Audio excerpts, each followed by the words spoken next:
تھا, تھوڑا جسم پھٹ گیا, اور چند کلو کھجوریں مجھے مزدوری میں ملی, اور میں نے انہیں پلو سے باندھا, اور سارے راستے روتا بھی تھا اور سوچتا بھی تھا کہ جہاں عثمان غنی جیسے لوگوں نے ڈھیر دیے ہوں گے, عبد الرحمن ابن عوف جیسے لوگوں نے ڈھیر دیے ہوں گے, وہاں میرا یہ چند کلو کھجوروں کا نذرانہ کیا کرے گا. کہتے ہیں قربان جاؤں, روتا سسکتا پہلے گھر گیا, کچھ تھوڑا خون لگ گیا تھا, وہ کپڑے بدلے, اور پھر وہ لے کے نا بارگاہ ناز میں, کہتے میں پہلے بھی جاتا تھا, آج لوگوں میں نے رنگ ذرا نرالا دیکھا.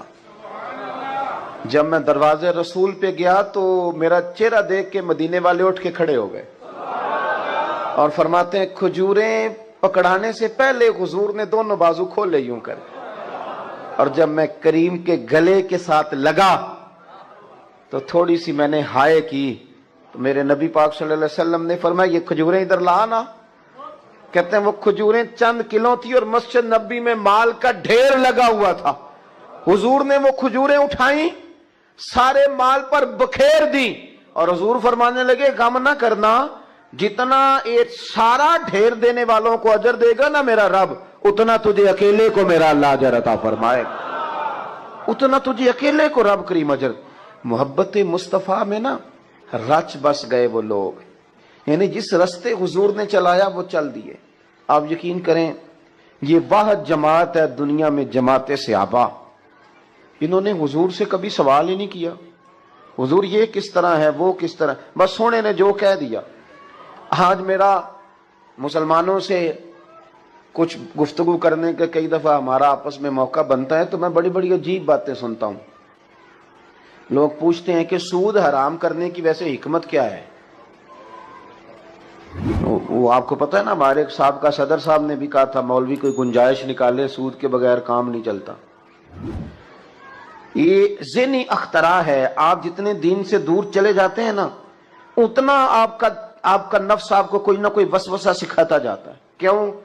اس لیے کہ اب ہم پیسہ روزی روٹی کے لیے نہیں کماتے, اب ہم بنگلہ کار کوٹھی کے لیے پیسہ کماتے ہیں, اور بنگلوں کی کوٹھیوں کی حد کوئی نہیں ہوتی. وہ آپ چھوٹی گاڑی میں بیٹھے ہوں تو پھر آپ کا دل چاہتا ہے کہ گاڑی تھوڑی بڑی ہونی چاہیے, اور جب بڑی مل جائے تو پھر آپ کا دل کرتا ہے اس کے ٹائر چھوٹے ہیں, کبھی بڑے ٹائروں والی مل جائے نا. یہ ایک مکان لے لیں, پھر آپ وہ جب خرید لیتے ہیں تو پھر وہ جو سامنے والا پلاٹ ہے وہ پریشان کرنے لگ جاتا ہے کہ کبھی یہ بھی مل جائے تو چلو اس میں گاڑی کھڑی کروں گا. اس کی کار کوٹھی بنگلے کی کوئی حد ہوتی نہیں, یہاں کہیں رکتا ہی نہیں بندہ. مسئلہ یہ ہے کہ مسلمان اب کہتے ہیں کہ پہلے حکمت بتاؤ, داڑھی کی حکمت بتاؤ, نماز کی حکمت بتاؤ, اسلام نے فلانی چیز جو ہے ہم پہ لاگو کی حکمت بتاؤ. چلیں, ہر حکم کی حکمتیں ہیں, ہر عالم اپنے علم کے مطابق اس کی وضاحت کرے گا. پر میں یہاں ایک سوال اٹھاتا ہوں, میں کہتا ہوں کہ آپ نے اپنے غلام کو, ملازم کو, نوکر کو کہا کہ 1000 روپے کی چینی لے کے آ, اس نے آپ سے کہا کہ پہلے حکمت بتائیں. 200 کی منگا لیں, اس سے بھی تو کام چل جاتا ہے نا. میرا خیال ہے آپ مان لیں گے اس کی بات. بولیے کیوں نہیں مانیں گے؟ آپ کہیں گے غلام ہو کے تو کہانیاں سناتا ہے, تو نا جس کام کے پیسے لیتا ہے وہ ہے بات ماننا. یہ 1000 روپیہ لے اور جا کے نا وہاں سے چینی لے کے آ, کہانی نہ سنا. جو غلام ہوتے ہیں وہ غلامی کرتے ہیں, وہ حکمت نہیں پوچھتے, دلیل نہیں پوچھتے, غلام جو ہو گئے.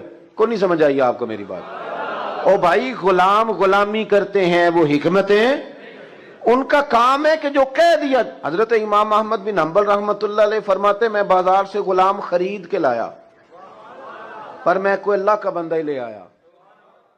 ایک سبق حضور نے بہت زیادہ دیا ہے, اور وہ یہ ہے کہ نیکیوں کے خزانے میں روز کچھ جمع کیا کرو. کس خزانے میں؟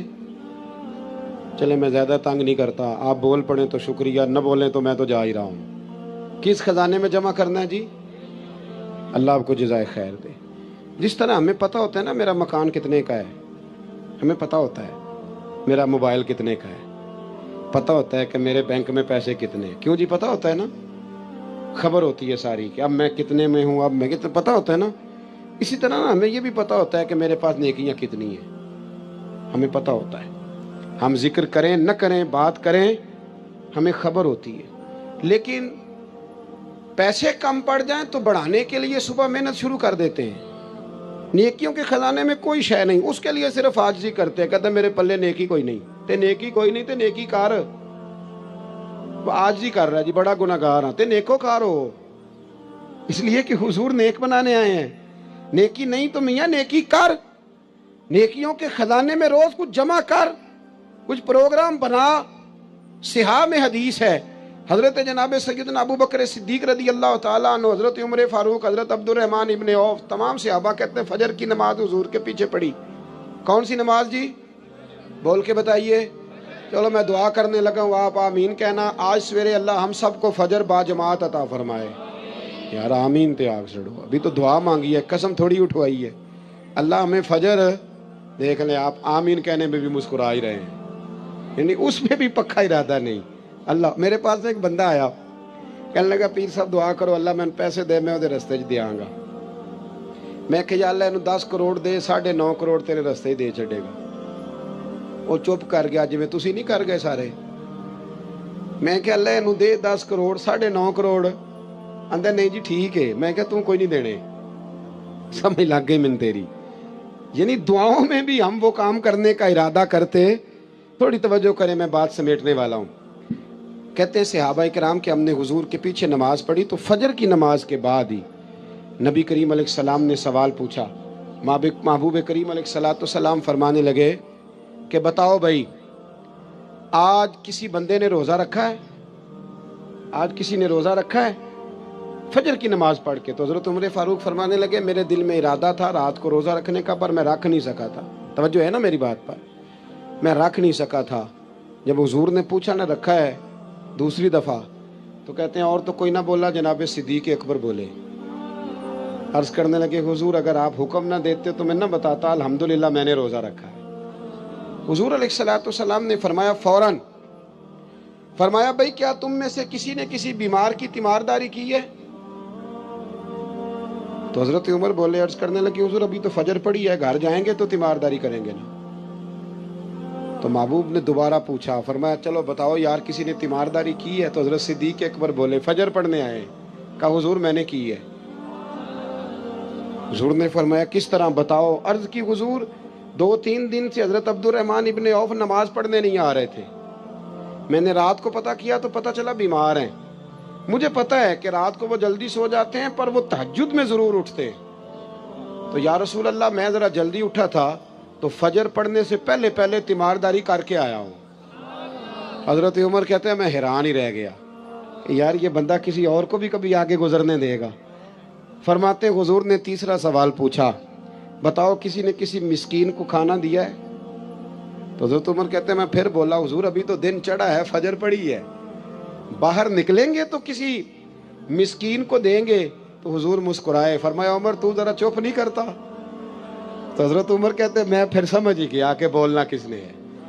حضرت صدیق اکبر بولے, عرض کرنے لگے یا رسول اللہ اگر آپ حکم نہ دیتے تو میں نہ بتاتا, میرے حصے میں یہ اللہ تعالیٰ نے نیکی عطا فرمائی ہے فجر سے پہلے. وہ کس طرح؟ عرض کی حضور نماز کے لیے اٹھا ہوں تو میرا پوتا بھی اٹھ گیا تھا.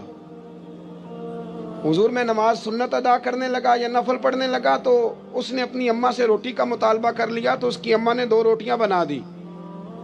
تو حضور ایک روٹی اس نے کھائی تو ایک اس کے ہاتھ میں تھی. میں دروازے پہ نکلا ہوں تو سامنے ایک بھکاری کھڑا تھا اور کہنے لگا ہے مدینے والوں رات کا بھوکا ہوں. کہتے میں نے اسی وقت اپنے پوتے سے وہ روٹی لے کے اس مسکین کو دے دی. اے مدینے والے حبیب اگر آپ حکم نہ دیتے تو نہ بتاتا, میں نہ فجر پڑھنے سے پہلے مسکین کو کھانا دے کے آیا ہوں.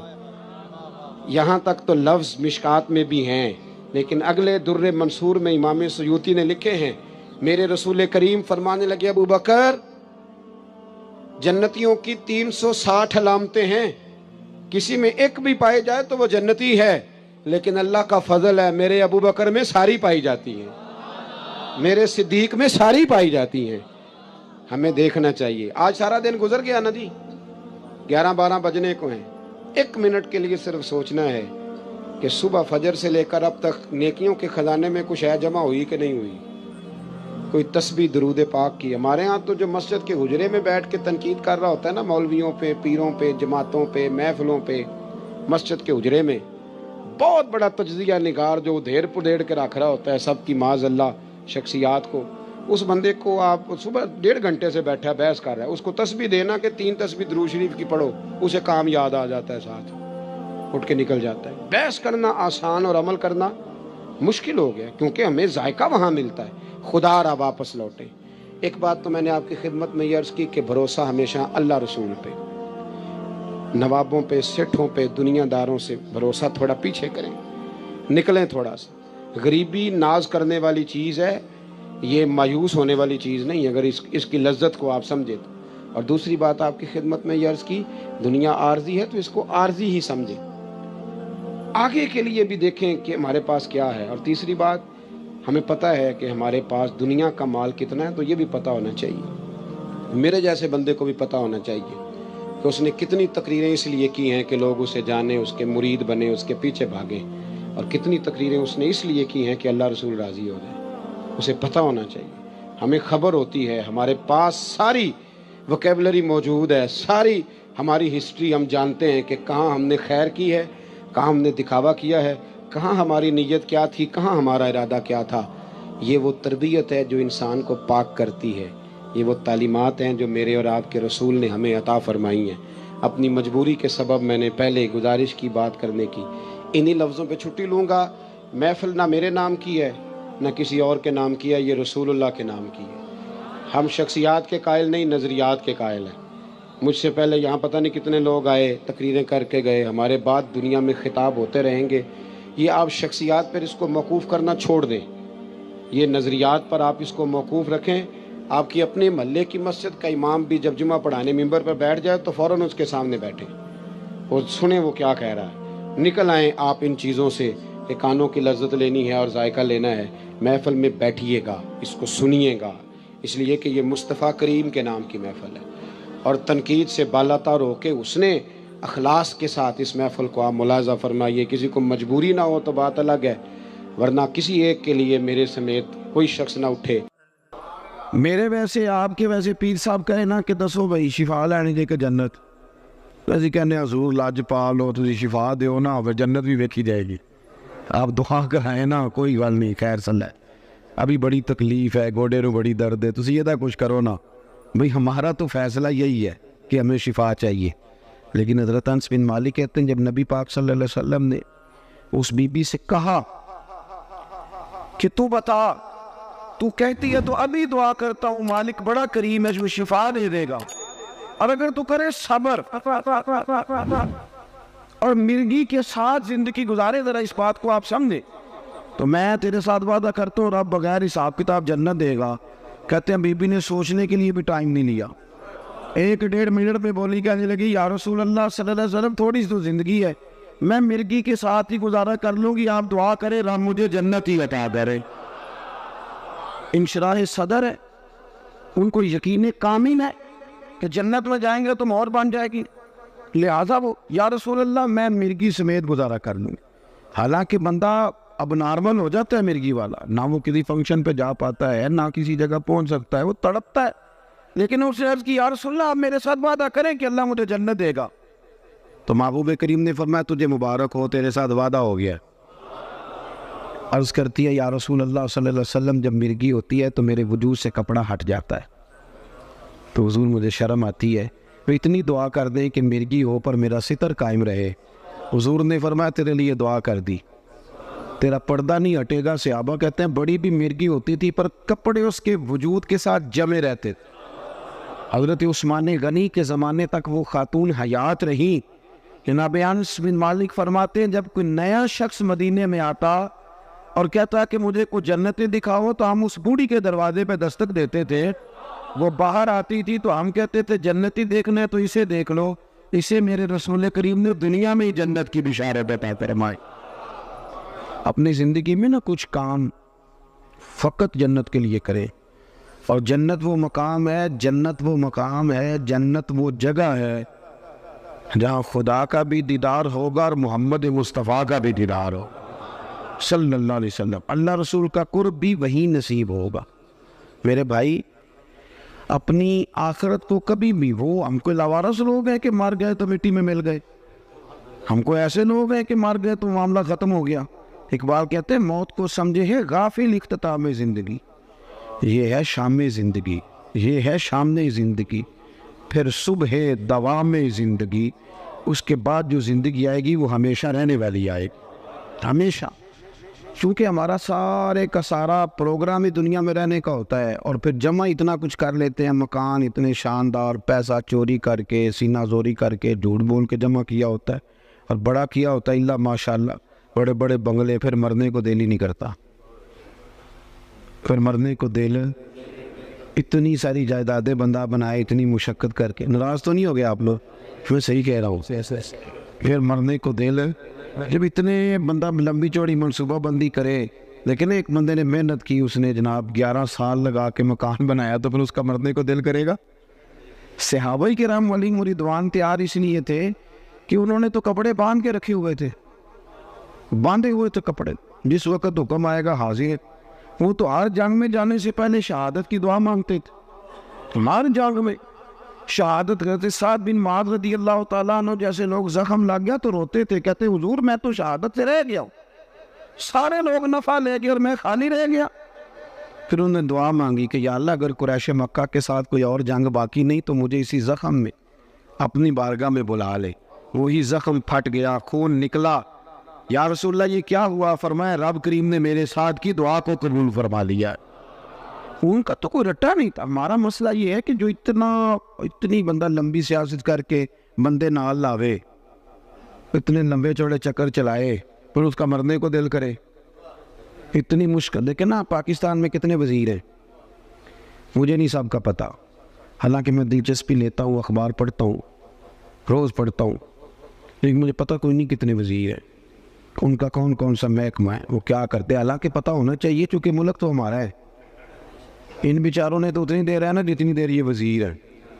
جس دن ختم ہے اس دن انہوں نے چلے جانے. ملک تو ہمارا ہے. تو مجھے نہیں پتا, آپ میں سے بھی شاید کوئی بندہ ہو جو سارے وزیروں کو جانتا ہو, کہ ہے کوئی؟ میرا خیال ہے کہ ایسا, ٹھیک کہہ رہا ہوں جی, پر وزیر تو بڑا راضی ہے لوگ. وہ تو کہتے ہیں نا 15 گڈیاں آگے نے 15 پیچھے نے تو بندوقاں. وہ تو کہتے ہیں نا میں نے ساری دنیا فتح کی ہوئی ہے. حالانکہ بہت سارے لوگ ایسے ہیں جنہیں کوئی پتہ نہیں کہ یہ کون ہے, کدھر سے آیا ہے, پر وہ تو راضی. اسی طرح ہم سارے راضی ہیں اپنی دنیا میں.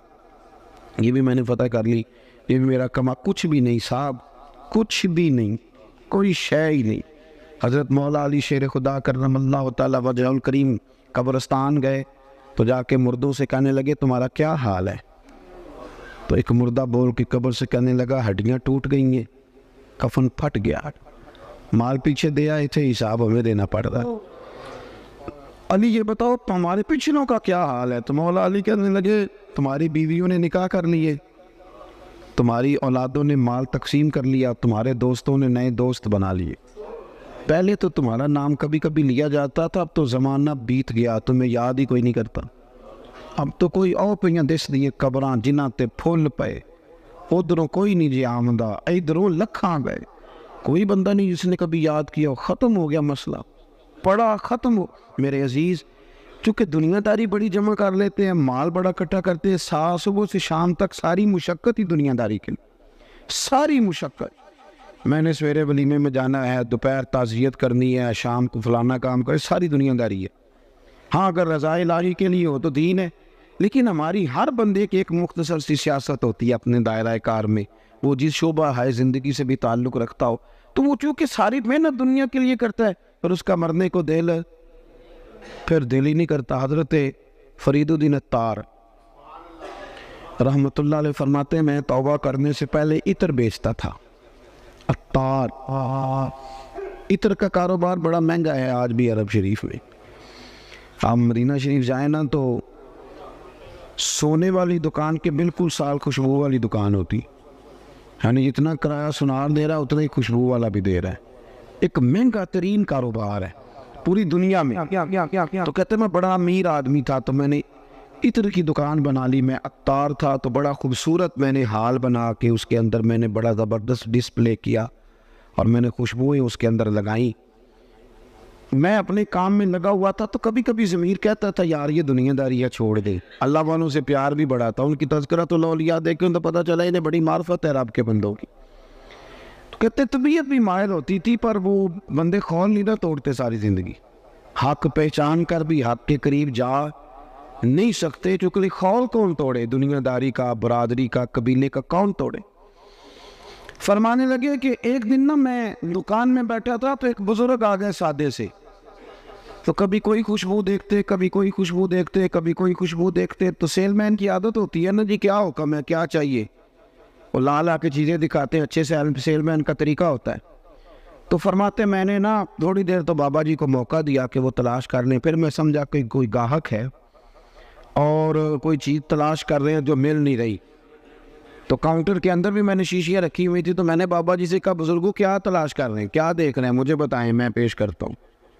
کہتے بابا جی تھوڑی دیر چپ کر گئے, پھر غور سے میرا چہرہ دیکھا, کہنے لگے پتر میں تو صرف یہ دیکھ رہا ہوں کہ تیری جان بڑی مشکل سے نکلے گی. تو کہتے مجھے, میں دنیا دار تھا, دنیا دار کو نصیحت کریں تو اسے غصہ ہی آتا ہے. مجھے غصہ آیا, میں نے کہا جی کیوں جی, کیوں مشکل سے نکلے گی. کہنے لگے یار تو نے مال ہی بڑا جمع کیا ہوا, جب تم مرنے لگے گا کبھی یہ بوتل یاد آئے گی, کبھی یہ والی یاد آئے گی, کبھی یہ والی یاد آئے گی, کبھی فلانے بینک والا اکاؤنٹ پریشان کرے گا, کبھی دوسرا کرے گا, کبھی وہ والی زمین, کبھی تو کیسے مرے گا, تیرا تو مرنے کو دل ہی نہیں چاہے, تو نے تو دنیا داری. کہتے اور غصہ لگا مجھے بابے کی بات کا, تو میں نے پورے غصے میں کہا بابا اچھا اسی کہتے نہیں تو اپنی قبر جانا ہے, میں نے کہا میری مشکل سے نکلے گی تو تیری کیسے نکلے گی. تو کہتے ہیں بابا جی کہنے لگے ادھر آ کاؤنٹر سے باہر بتاؤں کیسے نکلے گی, ادھر آ باہر. کہتے ہیں میں بابا جی کے قریب آیا تو بابا جی کہنے لگے دکھاؤں تجھے کیسے نکلے گی. میں نے کہا دکھائیں. وہ فرش پہ لیٹ گئے, کلمہ پڑا اور ان کی روح پرواز کر کے عرش فرشتے بانگا ملیاں, مکے پہ گئے شور, بلے شاہ آسان نہیں ہے مرنا, اے مر گیا ہی کوئی اور کہتے ان کی روح پرواز کر کے کہنے لگے یوں نکلے گی جان. کہتے میں سختے میں آ گیا, مجھے سمجھ ہی نہ آئے یہ بنا کیا ہے. اس طرح کے بھی کوئی بندے ہوتے, اس طرح کے بھی بندے. امام غزالی نے وضو کیا, غسل کیا, کفن پہنا, خوشبو لگائی, چارپائی پہ لیٹے, کہنے لگے اچھا مالک اگر تیری یہ مرضی ہے تو میں بھی تیار ہوں. کلمہ پڑھا تو روح پرواز کر گئی. میرے عزیز حضرت فرید الدین عطار رحمۃ اللہ تعالیٰ نے فرماتے ہیں کہ میں بابا جی لیٹے ہوئے ہیں, چہرہ چمک رہا ہے, روح پرواز کر کے مجھے سمجھ نہیں آ رہی. میں نے کہا یار اتنا بڑا کمال. کچھ لوگ میں نے بلائے, غسل دیا, کفن پہنایا, جنازہ پڑھا, بابا جی کو دفن کیا, تو پھر میں اپنی دنیا داری بھی دفن کرایا. پھر میں نے دفن کر دی اپنی دنیا داری. میں نے کہا ختم ہو گیا معاملہ, اب ضرورت کیا ہے ان چیزوں. ہمارا جو مسئلہ ہے نا میرے بھائی, وہ دن بدن پیچیدہ ہوتا چلا جا رہا ہے, پیچیدہ سے پیچیدہ.